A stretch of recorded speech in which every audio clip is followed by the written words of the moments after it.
बांग्लादेशी बेरोक टोक चले आ रहे। अभी राजस्थान के मुख्यमंत्री भैरव सिंह ने आकर गृह मंत्री से शिकायत की कि बांग्लादेशी अपना देश छोड़कर भारत में प्रविष्ट हो जाते हैं और पूरे भारत की सीमा पार करके राजस्थान के रास्ते से सीमा पर पहुंच जाते हैं।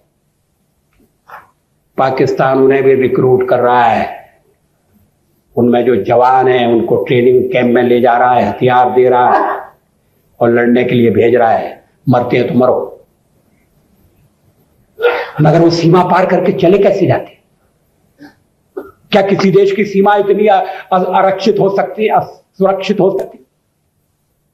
लोग आ रहे हैं, लाखों की संख्या में आ रहे हैं। यह कोई जातीयवादी सवाल नहीं है, हिंदू मुसलमान का सवाल नहीं। क्या कोई स्वतंत्र देश, प्रभुता संपन्न देश अपनी सीमाओं में बेरोक टोक अवैध प्रवेश करने वालों को छूट दे सकता है? हम दे रहे।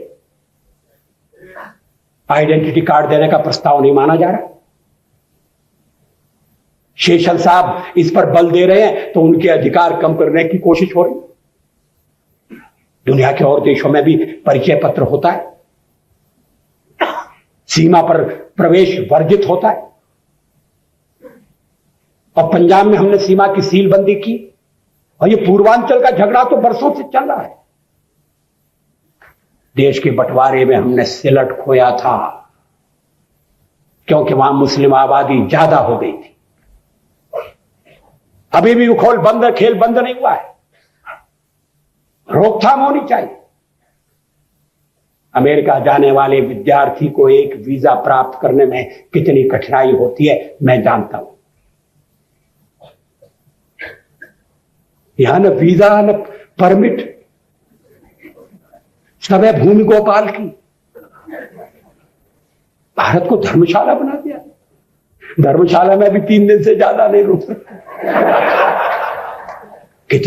कितने लोग, लाखों लोग मैक्सिको से बड़ी संख्या में अमेरिका में लोग प्रवेश करने लगे थे, अवैध प्रवेश। अमेरिका को कदम उठाने पड़े। अब हैती पर आक्रमण की तैयारी हो रही है। लोकतंत्र की स्थापना मात्र के लिए नहीं, हैती के जो लोग बड़ी संख्या में भागकर अमेरिका की सीमा में प्रवेश कर रहे हैं, उनके प्रवेश को कैसे रोका जाए, यह भी अमेरिका के सामने चिंता है। हर देश अपनी सीमाओं की सुरक्षा का विचार करता है। हर देश अवैध प्रवेश को रोकता है। हमारे यहां कानून बने, उनका पालन नहीं होता। राजनीतिक नेता उन्हें संरक्षण देते, उनकी नजर वोट पर है।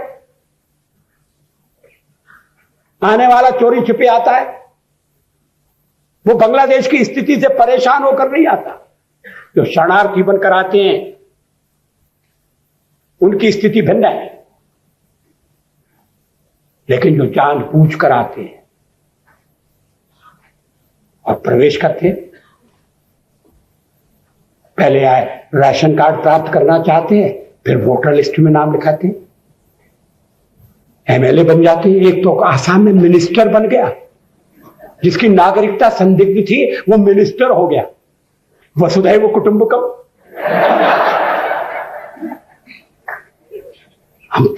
हम किधर जा रहे हैं? हम कौन सा खतरनाक खेल खेल रहे हैं? ये प्रश्न बड़ा गंभीर। मैंने आपसे निवेदन किया, और समस्याएं उचित कदम उठाने से, प्रभावी कदम उठाने से काबू में आ सकती है, मगर देश की एकता और अखंडता अगर एक बार संकट में पड़ गई तो हमारे लिए अस्तित्व की रक्षा का प्रश्न पैदा हो जाएगा, जो आज पैदा हो गया। हम उन स्वतंत्रता सैनिकों के, सेनानियों के भी आभारी हैं, क्रांतिकारियों का नमन करते हैं, जो स्वाधीनता के लिए लड़े। देश स्वाधीन हो गया है, अब इस देश को अखंड रखना, इस देश को समृद्ध बनाना, इस देश को शक्तिशाली बनाना, स्वावलंबी बनाना, यह आज की जो पीढ़ी है उसकी जिम्मेदारी है। हम इस दायित्व को अगर ठीक तरह से नहीं निभा सके तो आने वाली संतति हमें कभी माफ नहीं करेगी। लेकिन हम ऐसा होने नहीं देंगे। अब हम दोबारा देश को बंटने नहीं देंगे। जब एक बार देश का बंटवारा हुआ तो हम में से बहुत से लोग कॉलेजों में और विश्वविद्यालयों में थे। तब स्वाधीनता प्राप्त करने की एक आकांक्षा भी मन में थी जो शायद आड़े आई होगी। आज तो स्वाधीनता की रक्षा और अखंडता की रक्षा, ये दोनों प्रश्न जुड़कर एक हो गए हैं। अगर स्वाधीन देश की रक्षा करनी है तो अखंडता की रक्षा करनी होगी, और अगर अखंडता की रक्षा के लिए स्वाधीनता को सुरक्षित रखना आवश्यक है और है आवश्यक, तो उसमें किसी तरह का भ्रम नहीं होना चाहिए।